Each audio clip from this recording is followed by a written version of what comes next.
3:1, amén. Después también representa, dice, la corrupción representa la interconexión de los sistemas económicos y la corrupción moral que puede acompañarlos. Es decir, la corrupción moral en el cristiano. En Apocalipsis 18:16 dice que en una sola hora toda esta riqueza ha sido devastada y los capitanes del barco y todos los que navegan, los marineros, los que comercian en el mar, se mantuvieron a lo lejos y lloraron al ver que, bueno, ya empieza a hablar sobre lo que va a pasar en Babilonia y que Babilonia estaba situada en el mar, amén. Entonces vemos que representa un obstáculo, amén, es la oposición a la voluntad de Dios, representa el fracaso, la caída, la ruina. Al entender el simbolismo del mar en Apocalipsis, se nos recuerda la esperanza profunda y transformadora que yace en el corazón de la fe cristiana, amén. La promesa de una nueva creación donde el caos y la maldad y la separación ya no existen, porque vemos que en Apocalipsis 21:1 dice: vi un cielo nuevo y una tierra nueva, porque el primer cielo y la primera tierra pasaron, y el mar ya no existía más, amén. La ausencia del mar en la nueva creación de Dios significa el fin de la división, el aislamiento y las fuerzas caóticas que interrumpen la armonía deseada por Dios, amén. Entonces es importante que nosotros entendamos el significado de naufragar en la fe, amén. Porque si el mar representa la caída y el fracaso espiritual, amén, que caigamos en los intereses personales como son las riquezas, amén, que caigamos en las manos de los demonios, amén. Por eso la Biblia nos habla de que no debemos naufragar, amén. Y vamos a ir a 1 Timoteo 1:18. Amén. Y vamos a leer en el nombre del Padre, del Hijo y del Espíritu Santo. Timoteo 1:18. Y dice: Timoteo, hijo mío, te doy este mandato de acuerdo con las profecías que se han hecho acerca de ti, para que recuerdes esas profecías y así pelees la buena batalla. Mantén la fe en Dios y hazle caso a tu conciencia.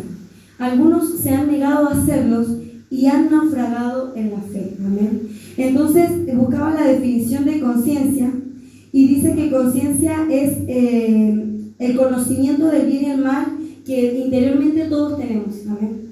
Todos en nuestro interior sabemos lo que está bien y lo que está mal, pero decidimos si obedecer a la conciencia, obedecer al Espíritu Santo que habla en nuestra conciencia, porque el salmista David decía que el Espíritu le hablaba, amén, a su conciencia. Entonces nosotros decidimos si obedecer a esa conciencia que es el Espíritu Santo que nos habla, o no obedecerla.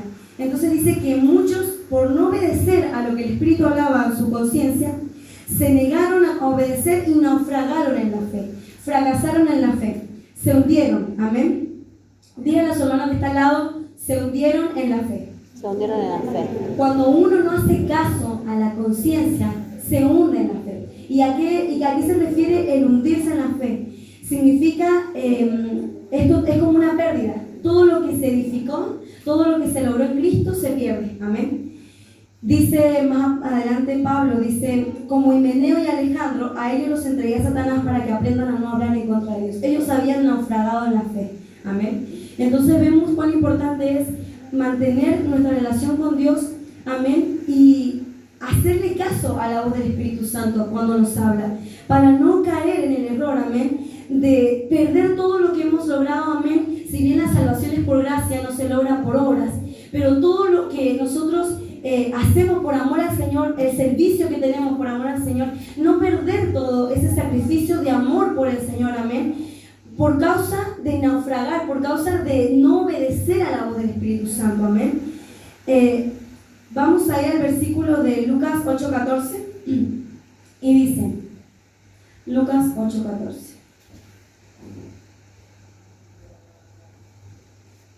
Bien, las semillas que cayeron entre espinos son como aquellos que oyen el mensaje, pero yéndose dejan que las preocupaciones, las riquezas y los placeres de esta vida los ahoguen y no den fruto.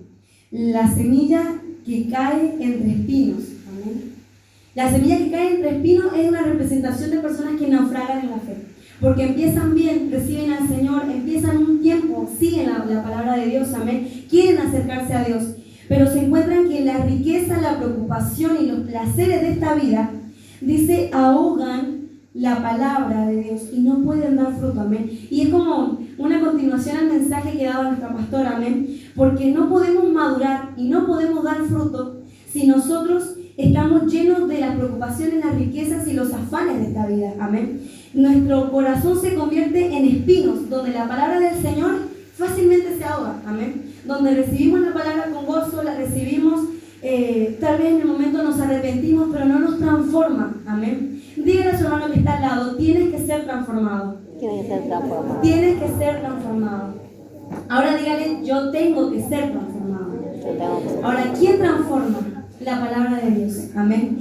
Y la palabra de Dios no puede hacer esa obra, no puede hacer ese trabajo si nosotros estamos llenos de preocupaciones, llenos de afanes, amén. Y lamentablemente, como dice este versículo, naufragamos en la fe, amén. Decaemos. Todo lo que hemos logrado en el Señor, todo lo que hemos hecho por amor al Señor, lo perdemos, amén. Y quedamos lejos de Dios, amén.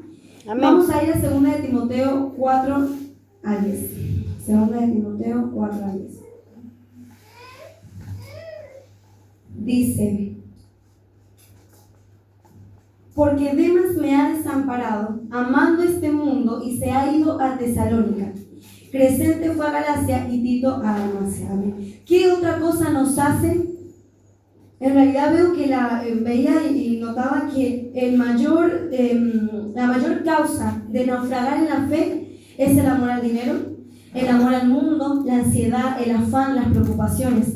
Porque dice, Demas me desamparó amando más a este mundo, amén. Dice, Demas me abandonó porque amaba las cosas de este mundo, amén. Entonces, cuando nosotros tenemos nuestra mirada puesta en el mundo y desviamos nuestra mirada de nuestro Señor Jesús, amén, naufragamos en la fe, amén. Decaemos y todo lo que Dios ha sembrado en nuestro corazón se hunde, amén. Por eso es necesario que usted recuerde y entienda qué es naufragar. Fracasar, perder, arruinarse, caerse. Amén. El deseo del corazón corrompido. Entonces, cuando nosotros tenemos nuestros deseos, nuestros enfoques mal, amén, mal orientados y no estamos enfocados en la palabra de Dios, no estamos enfocados en Jesús, como dice su palabra, el autor y consumador de la fe, naufragamos, amén.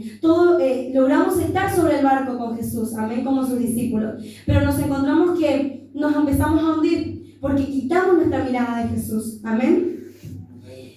Vamos a ir ahora a Ezequiel 27-25. Voy rápidamente porque... Ezequiel 27-25.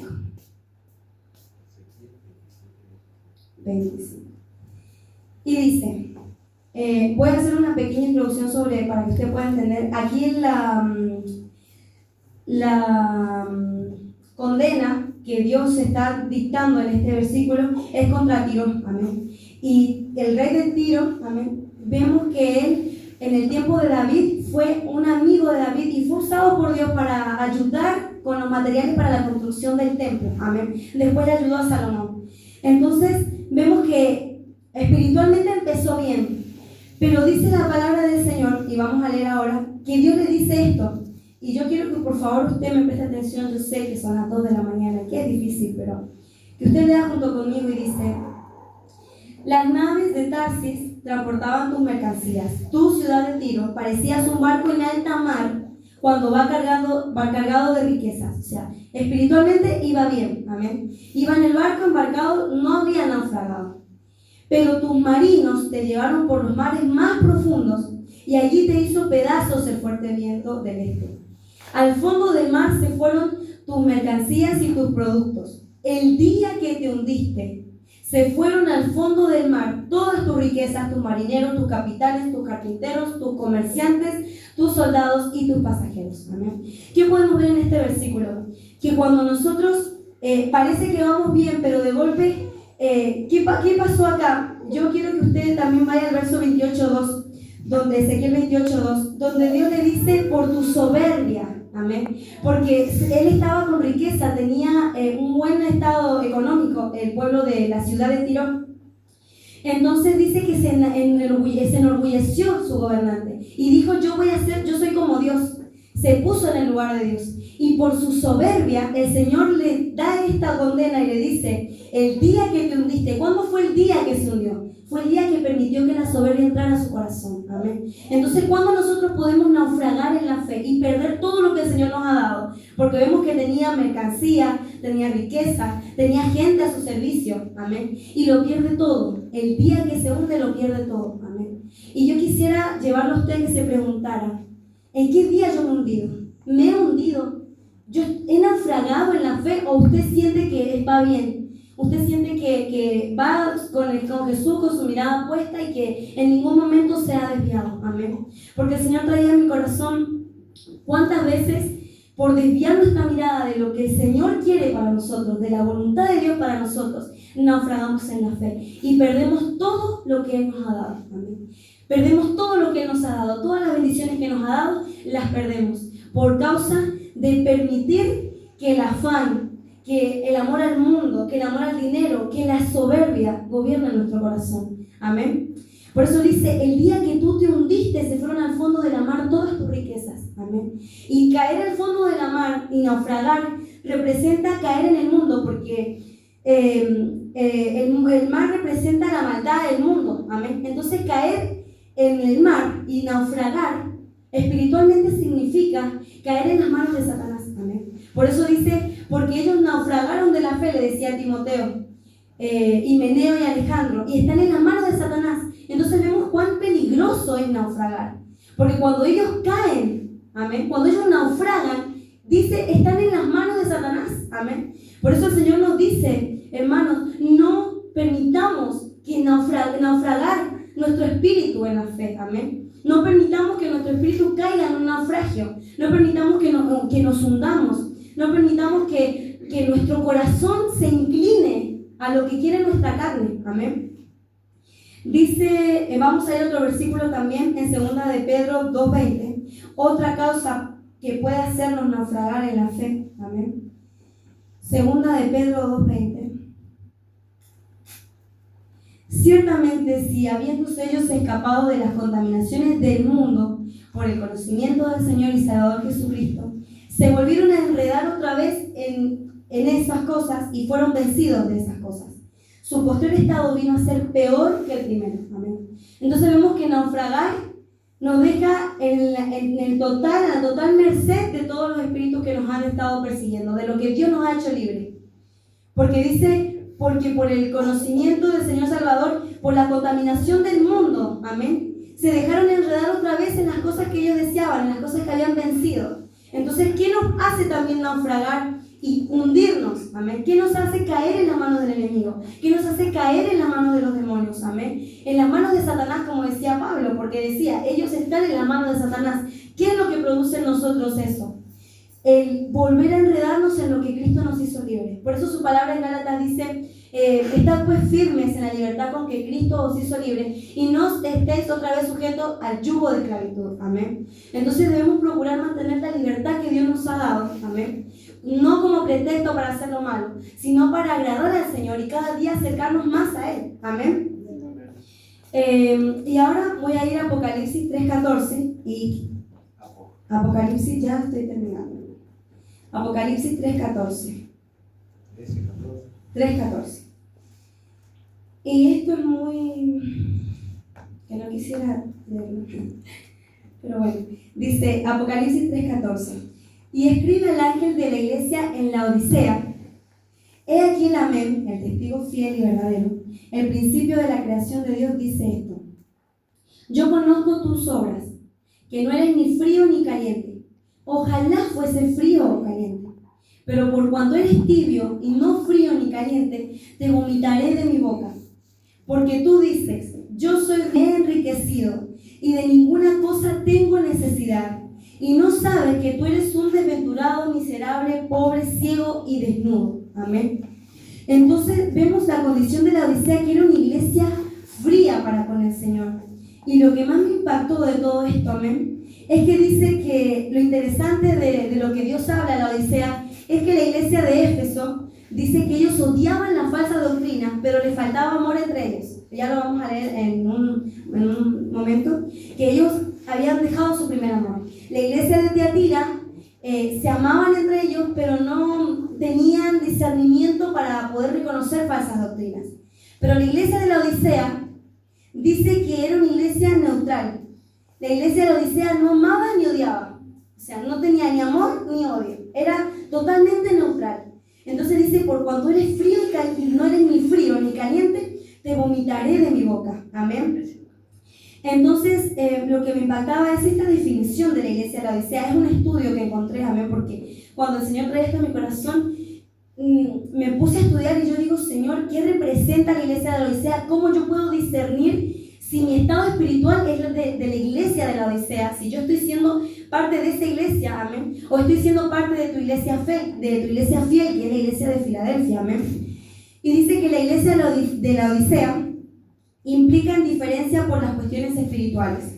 La persona no se preocupa por la enseñanza bíblica, no le importa si hay errores doctrinales y tampoco se preocupa por combatirlos. Amén. Esa es una característica de una persona que no es ni fría ni caliente. Amén. No le interesa la palabra, escucha el mensaje, bueno, qué bonito, y se va a su casa, pero no es algo que se deleita, que busca, que dice, a ver, esto está en la Biblia, eso que dijo el pastor. Porque el Señor no nos dice, solo escuchen lo que se predica y ya no lean la palabra. Para algo está su palabra, amén. Es escuchar la palabra del Señor y decir, yo quiero saber eso que dijo la pastora, en qué parte de la Biblia está, amén. Pero la iglesia de la Odisea no le importa eso. A la iglesia de la Odisea no le importa si el pastor dijo algo que es antibíblico, no le importa si el pastor dijo que algo que es legalismo, es totalmente neutral, amén. Y dice, tiene una falta de compromiso por la obra del Señor y despreocupación por el crecimiento espiritual personal, amén. No se preocupa por crecer espiritualmente, no se preocupa por crecer en estatura para poder llegar a la medida del varón perfecto, como dice su palabra, amén. Dice, frente al mundo, y esto es algo muy terrible, porque dice, frente al mundo hay una pérdida de sabor y efecto de creyente, que el creyente debe ser como sal. Se lo voy a traducir. Se confunde creyente de un mundano. No se llega a distinguir si es un creyente o si es un mundano. La iglesia de la Odisea no sé el que forma parte, porque yo digo iglesia de la Odisea, pero es una condición espiritual, amén. Yo diría el espíritu de la Odisea, que habita en el pueblo de Dios. Se manifiesta a través de eso, que el creyente, usted quizás va a decir, se va a encontrar con alguien y que usted quizás le diga, soy cristiano, y le va a decir, ¿eres cristiano? Amén. Y si nos encontramos con esa actitud de la gente afuera que diga, ¿eres cristiano o vos creías en el Señor? Como no éramos totalmente en nada diferente al mundo, hermano. Tenemos ese espíritu que tenía la iglesia de la Odisea, de frialdad, de indiferencia. Por eso es tan necesario, amén, buscar más del Señor para no caer en eso, amén. Después dice que la iglesia de la Odisea describe a un cristiano sin entrega, un cristiano hipócrita, un cristiano falso, un cristiano mecánico mezclado con el materialismo. Mecánico significa que es automático.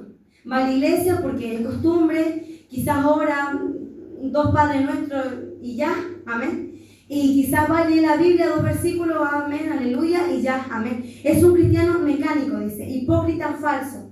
¿Por qué? Porque no busca más del Señor, amén, con deseo de cambiar ni de ser transformado. Simplemente escucha la palabra, pero esa palabra no produce ningún cambio. Esa palabra no puede llegar a penetrar hasta el alma y cambiar y transformar, amén, porque el corazón está endurecido, como decía el mensaje de la pastora. El corazón está endurecido, el corazón está tieso a la voz del Señor, amén. Por eso decía Pablo, si oyeres hoy su voz, no endurezcáis vuestro corazón, porque cosa terrible es caer en manos del Dios vivo. Amén, hermano. Y como decía el mensaje, porque siento que es una continuación al mensaje que traía la sierva, que no nos hay el día de la ira, hermano, y Dios no nos pueda librar por causa de que nosotros no cuidamos el lugar que Dios nos dio. No cuidamos el lugar, no cuidamos las cosas que Dios nos regaló. Amén. Dice que se piensa que la iglesia de la Odisea, dice, creían que eran ricos y en ese proceso de enriquecerse su corazón se había enfriado en su relación con el Señor. Dice que el pueblo de la Odisea, donde ellos vivían, sufrió un gran terremoto y se destruyeron las ciudades. Y dice que ellos eran tan ricos que ni siquiera tuvieron que pedir plata al gobierno para reconstruir esa ciudad. Con su propio dinero lo hicieron. Amén. Entonces por eso dice que ellos dicen, yo soy rico y de nada tengo necesidad. Hermano, cuidado con ese pensamiento de que a mí el Señor me prospera y a mí no me falta nada. El hecho de que nosotros tengamos prosperidad no representa que Dios esté de acuerdo a nuestro estilo de vida. Vemos que la Odisea era la iglesia más rica y la iglesia más perdida. Amén. Yo no digo que el dinero, que todo aquel que tiene dinero se va a perder, pero sí digo que aquel que piensa que por tener dinero está en la voluntad de Dios está muy equivocado. Amén. Porque dice acá que ellos, como eran ricos, en el proceso de su enriquecimiento, su corazón se había enfriado. Cuando la riqueza ocupa más nuestro corazón que el amor al Señor, que la entrega al Señor, que el compromiso al Señor, entonces son detonantes que nos dicen que estamos lejos de Dios. Amén. Y dice, seguramente habían dejado también de asistir con regularidad a los cultos. Al fin y al cabo, ahora tenían tantas cosas bellas que disfrutar en esta vida que apenas les quedaba tiempo para orar, para tener comunión con el Señor. El materialismo les había vencido. Sin duda, no hay ninguna cosa mala en las cosas que Dios nos puede llegar a dar. Pero Él sabe que con frecuencia esas cosas nos alejan de Él y nos llevan al desastre espiritual. Amén. Entonces, era difícil para ellos cambiar, porque ellos no sentían que estaban mal. Amén. Y ese es el peor estado de naufragio en la fe, cuando nosotros pensamos que somos perfectos y no tenemos que cambiar más nada. Amén. Porque si nosotros fuéramos perfectos, ya tendríamos que estar con el Señor. Mientras haya oportunidad, mientras el Señor nos permite despertar un nuevo día, es porque hay algo que tenemos que cambiar, hay algo que tenemos que vencer, hay algo que tenemos que conquistar, hay una victoria que tenemos que ganar. Amén. Amén. Hay una batalla que debemos ganar. Entonces, esta iglesia decía, yo no tengo necesidad de nada, yo ya estoy listo para irme con el Señor. Amén. Y dice que Dios le dice, tú eres un desventurado, miserable, pobre, ciego y desnudo. Amén. Desventurado, miserable, pobre, ciego y desnudo. Miserable representa que era ignorante. Eran personas ignorantes de la palabra de Dios. Ignorar la palabra de Dios, hermano, es lo peor que a usted le puede pasar. No saber la palabra de Dios, no saber que alguien le hable la palabra y usted se quede como, ese versículo dónde está, o eso está en la Biblia, es lo peor que le puede pasar a un cristiano. Porque la palabra de Dios es nuestra arma. Amén. Es el arma que Dios nos ha dado para poder vencer. Hasta Jesús leía la palabra en su momento. Él venció las tentaciones del diablo con la palabra de Dios. Amén. Entonces, dice acá, eres un desventurado miserable, y miserable representa ignorante, ¿amén? Que ignora la palabra del Señor. Pobre, porque su espíritu estaba pobre, decadente, a punto de morir. Amén. Ciego, porque no podía ver dónde estaba fallando. La iglesia de Laodicea no podía ver en qué estaba fallando. No podía ver que habían naufragado en la fe. No podían ver que se habían hundido. No podían ver que delante de Dios no eran nada. Porque Dios le dice, imagínese, hermano, que a usted Dios le diga, eres un pobre, miserable, desventurado, ciego y desnudo. Imagínese que le diga eso, Señor.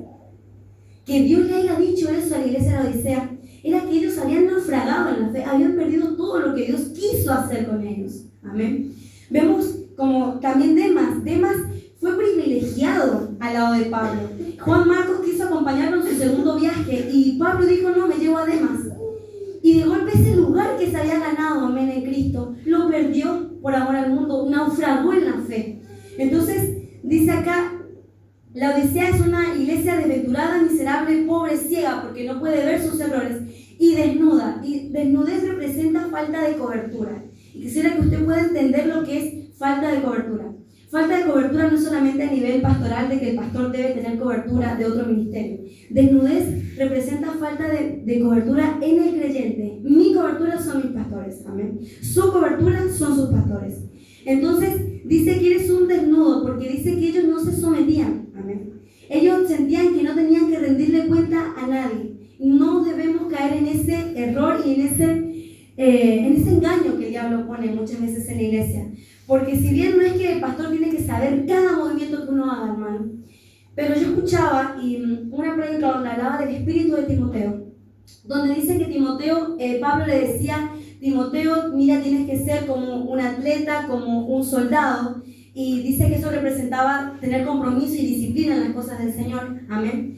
Y dice que Pablo le decía, Timoteo, el ejercicio para poco aprovecha, pero el buscar y el crecer en una vida devota a Dios trae mayores beneficios. Se metía aún hasta en la vida personal de Timoteo. Entonces dice que eso habla de cuán enseñable era Timoteo. Él estaba dispuesto a decir, Pablo, mira, yo quiero saber qué ves tú que me falta, qué ves tú que que yo no estoy haciendo bien? ¿Qué es lo que tú ves que en mi vida estoy fallando? Entonces Pablo le decía, mira Timoteo, el ejercicio para poco es provechoso, mejor busca más de la palabra del Señor. Y vemos cómo se metía aún en su vida diaria, amén. Entonces dice que esta iglesia era una iglesia desnuda. Y desnuda significa eso, que es un espíritu que no es enseñable. Es una persona que no permite que otro le enseñe, piensa que está bien y el consejo no lo recibe, amén. Entonces esas actitudes que nosotros llegamos a tener en la vida, en Cristo, amén, nos hacen naufragar en la fe. Nos hacen perder lo que Dios nos ha dado, nos hacen perder lo que hemos conquistado, nos hace fracasar en las cosas de Dios, nos hace fracasar y perder y caer en la ruina, amén. Ahora vamos a ir a Apocalipsis 2:1. Ya estoy terminando, el penúltimo versículo, Apocalipsis 2:1. Y ahora vamos a ver la iglesia de Éfeso, amén. Yo conozco tus obras y tu arduo trabajo y tu paciencia y que no puedes soportar a los malos y que has probado a los que se dicen ser apóstoles y no lo son y los has hallado mentirosos y has sufrido y has tenido paciencia y has trabajado arduamente por amor a mi nombre y no has desmayado. Pero tengo contra ti que has dejado tu primer amor. Recuerda por tanto de dónde has caído. Y vemos que dice de dónde has caído. ¿Y qué significa la palabra naufragio? Caída, fracaso, pérdida. Entonces, esta iglesia naufragó. Dice, mira por tanto de dónde has caído y arrepiéntete. Y haz las primeras obras, pues si no vendré pronto a ti y quitaré tu candelabro de su lugar. Amén. Y estudiando encontré también la definición de la iglesia de Éfeso. Y dice que la iglesia de Éfeso significa, hay una definición donde dice la vitalidad espiritual, que es un fruto de una comunión viva con el Señor, es reemplazada por una rutina ortodoxa en la iglesia de Éfeso. Amén, eran demasiado rigurosos con la doctrina, pero les faltaba amor. La espontaneidad y la frescura espiritual es sustituida por frases aprendidas. Hay una pérdida de gozo en el servicio al Señor. La vida de la iglesia se convierte en algo monótono, mecánico, aburrido, carente de interés. Y las predicaciones de la palabra ya no nos dicen nada. Si nuestra condición espiritual es esta, hermano, hemos perdido nuestro primer amor, hemos naufragado en la fe. ¿Y qué nos dice el Señor? Recuerda, por tanto, de dónde has caído y arrepiéntete. Sé pues celoso, amén. Y ser celoso significa, intenta salir de esa insensibilidad espiritual. ¿Cuándo fue que caíste? Como decía el Tiro, el día que te hundiste. ¿Cuándo fue el día que dejó de importarte las cosas del Señor? ¿Cuándo fue el día que dejaste de esforzarte para servir a Dios? ¿Cuándo fue el día que te empezaron a aburrir los mensajes? Amén. ¿Cuándo fue el día que te empezó a aburrir alabar al Señor? ¿Cuándo fue el día que empezaste a ver largas las reuniones? Amén. ¿Cuándo fue el día que empezaste a dormirte en la iglesia? Amén. ¿Cuándo fue el día? ¿Cuándo caíste? ¿Cuándo naufragaste de la fe? Amén. Entonces dice la Biblia, se convierte en algo aburrido, carente de interés. Y eso es perder el primer amor hacia el Señor. Recordemos de dónde hemos caído. Recordemos de dónde el Señor nos ha sacado y volvamos a ese primer amor. Dice que ellos no amaban al Señor como en el principio y tampoco se amaban entre ellos como antes. ¿Cuándo fue el día que empezaste a ver cada error de tu hermano? ¿Cuándo fue el día que empezaste a juzgar y a condenar a tu hermano? Amén. ¿Cuándo fue el día, hermano? Y esa pregunta del Espíritu me amonestaba y me decía, mira, ¿de dónde puedes caer? Y cuando caes, arrepiéntete, levántate. Amén.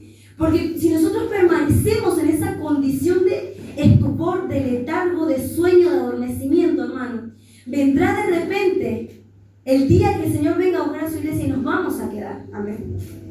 Yo acá no estoy hablando de que vamos a perder la salvación, porque la salvación dice que es por gracia. Amén. Entonces yo creo que quizás por cortada de cabeza pasamos. Amén. El que se queda quizás pasa, yo no me quedo. Yo en el nombre de Jesús por la fe no me quedo. Yo creo que ninguno quiere quedarse aquí. Amén. Quizás el que se quede por cortada de cabeza se salva, hermano, y como explicaba la pastora, hay estaturas en Cristo. Y leíamos en el versículo de Proverbios de esta mañana, ¿qué estatura tienes en Cristo? ¿Eres una reina? ¿Eres una concubina? ¿Eres una doncella? ¿O eres la amada de Dios? Si eres una reina,